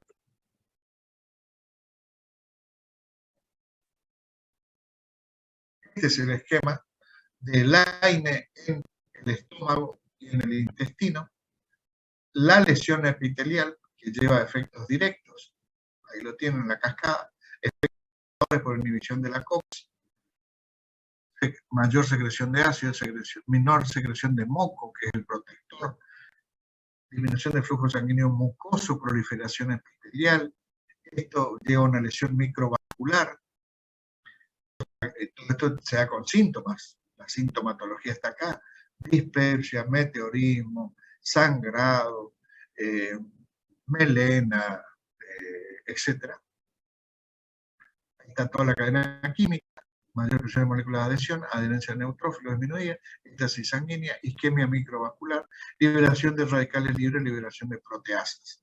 Todo esto lleva a dispepsia, epigastralgia, erosiones mínimas, gastritis y úlceras sangrante, que este ya es mucho más grave. Este te puede llevar a la terapia intensiva y hasta el cementerio. Entonces, esta cadena de gastrolesión es lo que ustedes tienen que saber que va a ocurrir. Y esto te va dando distintos síntomas. Acá ya la parte más grave, digamos, que debemos ir detectando a nuestros pacientes. Esto es parte de la función del alumno de kinesiología y es función fundamental de la farmacovigilancia que tenemos que hacer de nuestros pacientes. Riesgo gastrointestinal, edad mayor de 65 años, presencia de enfermedad ulcerosa, antecedente de hemorragia, simultáneo con antiagregantes plaquetarios, con anticoagulantes, uso simultáneo de corticoides, hepatopatía, diátesis hemorrágica, insuficiencia cardíaca. Riesgo cardiovascular, factores de 65, factores cardiovascular, antecedente de IAM o arteriosclerosis, hipertensión, diabetes, uso con anticoagulante o antiagregante, uso tabáquico, obesidad, sedentarismo. Clasificación cualitativa de uso terapéutico potencial, el BIT-PP, valor elevado, eficacia y seguridad demostradas, como el ibuprofeno, fíjense. Valor dudoso nulo, el ginseng, el ginkgo biloba, enzimas digestivas, vasodilatadores cerebrales. Valor relativo, amoxicilina más bromexina, y valor inaceptable, en este caso de diclofenac más un antibiótico. Entonces, tienen que buscar que esté dentro, preferentemente, del valor elevado. Ibuprofeno, esto es en Europa en 2015, el Comité Medicamentario que les comenté hoy, el diclofenac inhibidor de COX-2, bla, bla, bla. Los grandes estudios multicéntricos se han hecho. Rehabilitación molecular, ¿se acuerdan? Químicos, mecánicos, electrokinésicos, los canales iónicos, las tres vías donde podemos actuar los kinesiólogos, a través de los canales iónicos eléctricos, cambio de voltaje, cambio de transmisiones químicas o cambio de presión o estiramiento. Vos podrás hacer todos los estudios que quieras, pero kinésicamente no te podés salir de acá. Aún con una palmadita en la espalda, con un placebo, de pasar el ultrasonido con un gel cualquiera ahí neutro y hacer que prender la pata por el paciente novio porque está acostado y el cabezal lo siente en la rodilla, pero vos le pasás apagado y el otro día te dice que está mejor. Ese es un efecto placebo. Cuasi delictivo, si se quiere, hay que ver. Vía dérmica o cutánea, acá lo tienen para leer, ya lo mostramos en analgésicos locales. La vía subcutánea, fíjense, que acá decíamos con un anestésico local, vos, se acuerdan que era otro nivel, otra escalera de anestésico local, y lo que logras es, cuando le inyectan, por ejemplo, en un túnel carpiano, le hacen una infiltración con betametasona y con lidocaína al 2%, por ejemplo. Entonces, la velocidad de entrada en la circulación puede reducirse provocando vasoconstricción mediante aplicación local de frío o incorporando un agente vasoconstrictor, como es la adrenalina. O si no, la velocidad de entrada en la circulación se puede acelerar si vos provocás vasodilatación. ¿Cómo el kinesiólogo genera en una infiltración el aumento de la velocidad en la entrada en la circulación general? O sea, de lo local que estaba el analgésico o el corticoide o el anestésico, le infiltraron el túnel carpiano. Y vos, kinesiólogo, le hiciste calor, masaje o ejercicio, le hiciste una iatrogenia, porque vasodilataste que salga del uso local y pase a lo sistémico, a todo el cuerpo. Entonces, fijarse en eso. No hacer calor, masaje o ejercicio, porque vasodilata justamente en las horas posteriores a una infiltración. Hay tópicos, ahí tienen varios. Ahora vamos ya a las formas farmacéuticas. A ver, estamos en 1224, vamos todavía. Formas farmacéuticas. Parches, cremas, soluciones, geles, comprimidos, etc. Estructura anatómica, recuerden acá, esto ya lo habrán estudiado, la epidermis, la dermis en la mano, fíjense, la mano, la epidermis, la espalda, la palma de la mano, mucho más gruesa, menos absorbente, digamos, que otras zonas. Por ejemplo, el cuero cabelludo, la muñeca, el muslo, el abdomen, la frente. Y eso también les sirve para determinar, si acá midiéramos gruesamente 20 por 20 y yo le voy a aplicar con mis manos un gel, entonces tengo 20 por 20, si sumo una mano a la otra, a ver si se ve. Si yo sumo una mano a la otra, tengo entonces, esta es una regla de 20 centímetros, ¿la ven a la regla? Si yo sumo una mano a la otra, tengo 20 por 20. Al tener 20 por 20, tengo esa cantidad de centímetros cuadrados que encima froto y paso, o sea, genero vasodilatación, por ende mayor absorción. Al paciente le puede venir bien, pero si yo tengo que hacer eso con 5 o 10 pacientes en una tarde, yo, kinesiólogo, me llevo más de ese medicamento en mi plasma, en mi hígado, en mi riñón, en mi cuerpo, cuando llego a mi casa a cenar, que cada uno de mis pacientes. ¿Se entiende? Lo vuelvo a aplicar. Si yo pongo una mano y pongo la otra, y pongo una regla de 20 centímetros, que ya la tenía a propósito acá, tengo 20 por 20. 20 por 20, saquen la cuenta. Sabe multiplicar, que ya sabe. Esa cantidad de centímetros, midan que te da 3 o 4 veces en una espalda de un adolescente o de un adulto, un deportista. Esto son 3 o 4 en la espalda y vos le vas a colocar. Entonces, el kinesiólogo tiene que mostrar, tiene que pasar con el ultrasonido, tiene que mostrar la primera vez y tiene que aplicar el mismo paciente, si puede, en el hombro, el codo. La madre o el familiar más directo, si es la espalda o alguna otra zona. Normalmente es la espalda o alguna parte posterior del hombro, pero lo demás todo lo puede hacer el mismo paciente. El paciente, si él se aplica el gel o crema, lo que va a lograr es que va a tener una parte que ingresó por la mano, pero que también va a tener algún efecto, no en la mano, sino algo va a llegar a vía sistémica, y el otro va a tener una parte local que se colocó en la epicondilitis. Entonces, más vale que lo haga el paciente, que de última queda en su cuerpo, y le va a ser de alguna manera útil. Ahora, si el kinesiólogo lo hace, y eso lo multiplica por la cantidad de centímetros cuadrados, el kinesiólogo, voy a tener mucho mayor cantidad de indometacina, de ibuprofeno en mi cuerpo al terminar el día, porque le apliqué a varios pacientes. Entonces, eso ténganlo en cuenta, por favor. Es técnica farmacológica con un aspecto, en este caso de masoterapia o de masomovilización, y la indicación precisa es mostrarle una vez, aplicarle una vez, pero después mostrarle al familiar, al directo, a la esposa, a la mamá, que le aplique.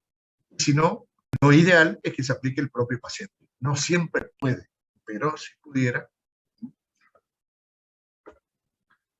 La eficacia de los AINES por vía tópica es controvertida. Bueno, ahí tienen para leer. Yo, por una cuestión de 10:29, sigo 5 minutos más, pero hay sí o por no, pero hay conclusiones que dicen que es tan útil como un vasodilatador o como un rubefaciente.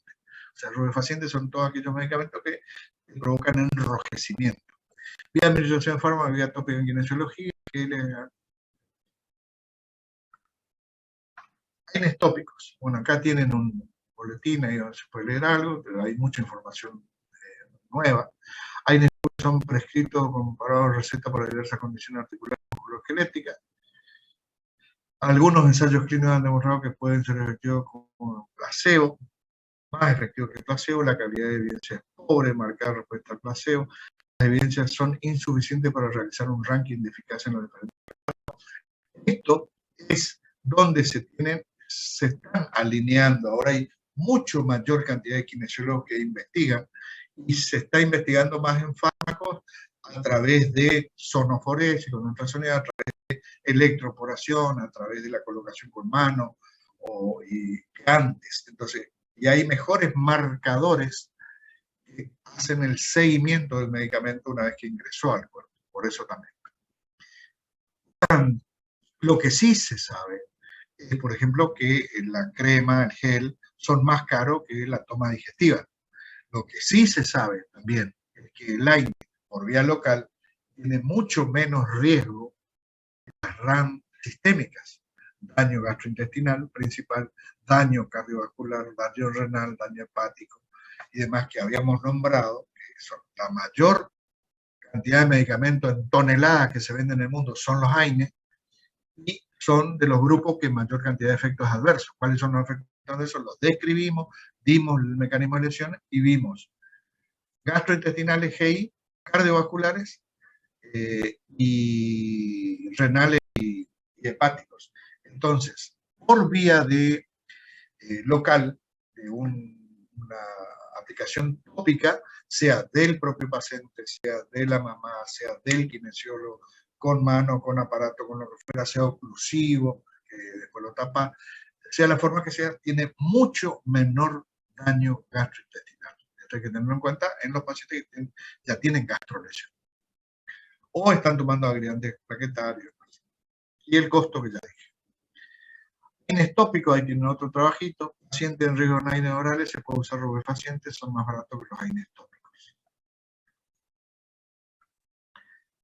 El AINES tópico es más efectivo que el placebo, entonces, bueno, hay varios estudios comparativos, yo ahí les coloco. Conclusión: AINES tópicos no son más efectivos que los robefacientes convencionales, pero digamos que el paciente, también el kinesiólogo, pero el paciente siempre tiene más un AINES tópico que está más estudiado, que tiene más evidencia científica, que robefacientes que tienen alguna evidencia, pero que no son más que nada de confianza del paciente, pero son más baratos, acá te lo dice.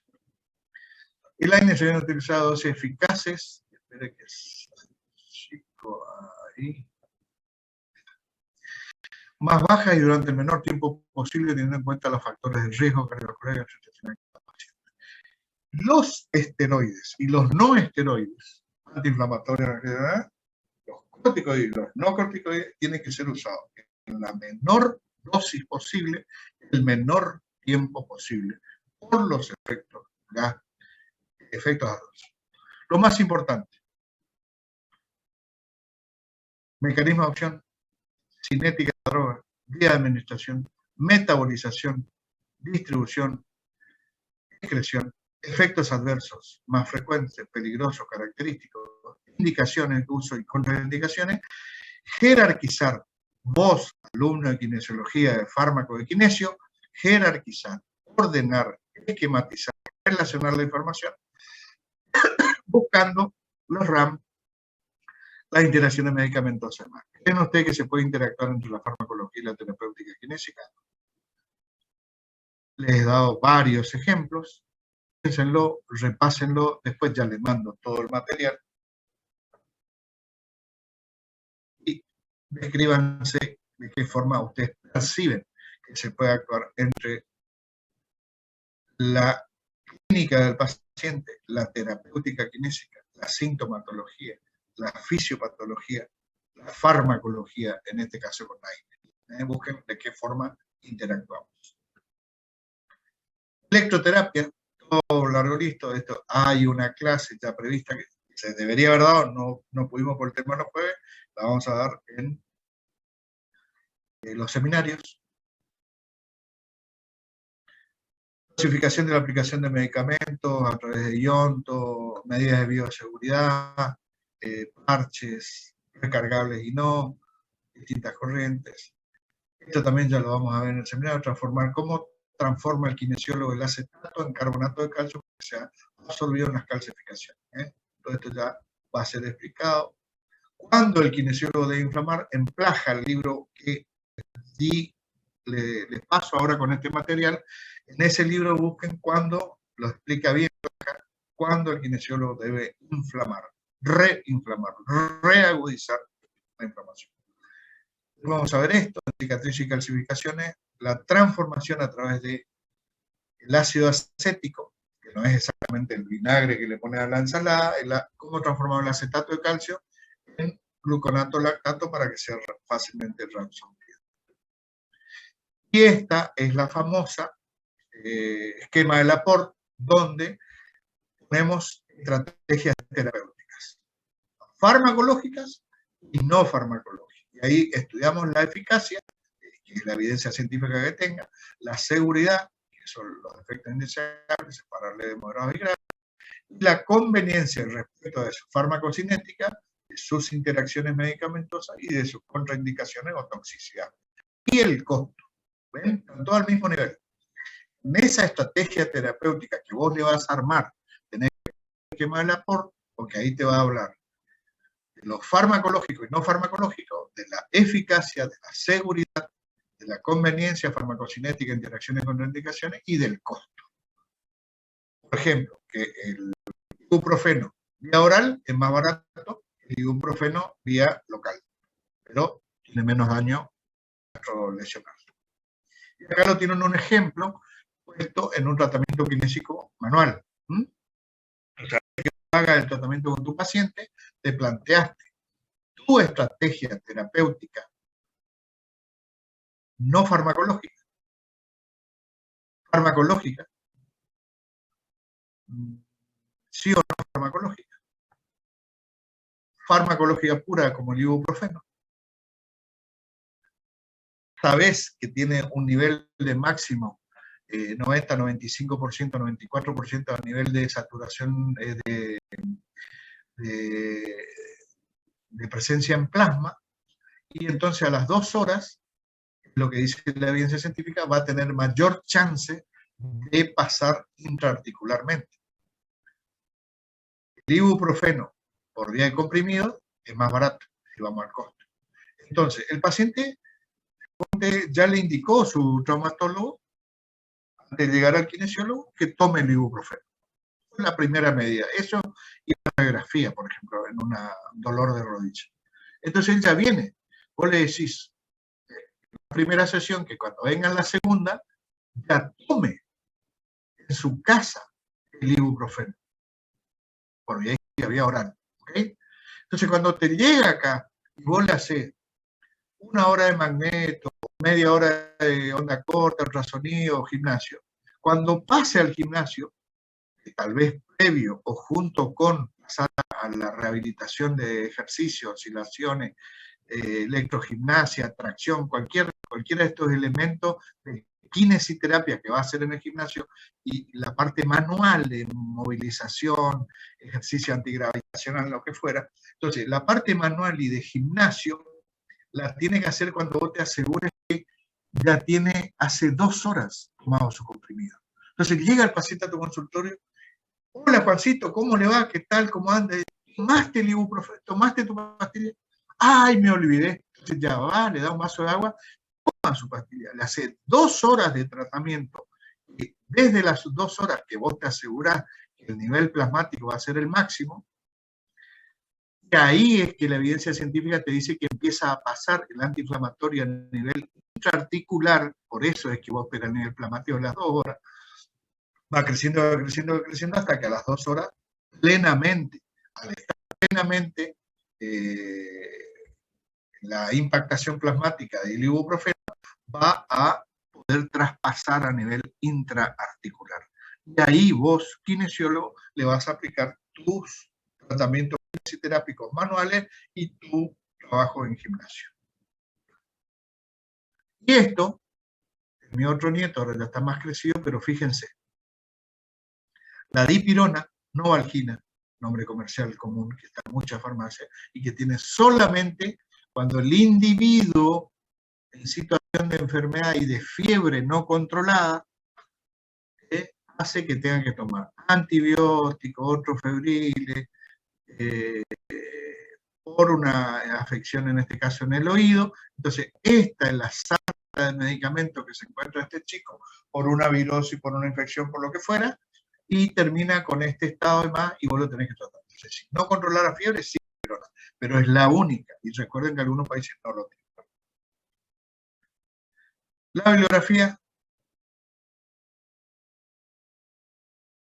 y ahí les agregué caja, que ahora ya les mando, en PDF, otros,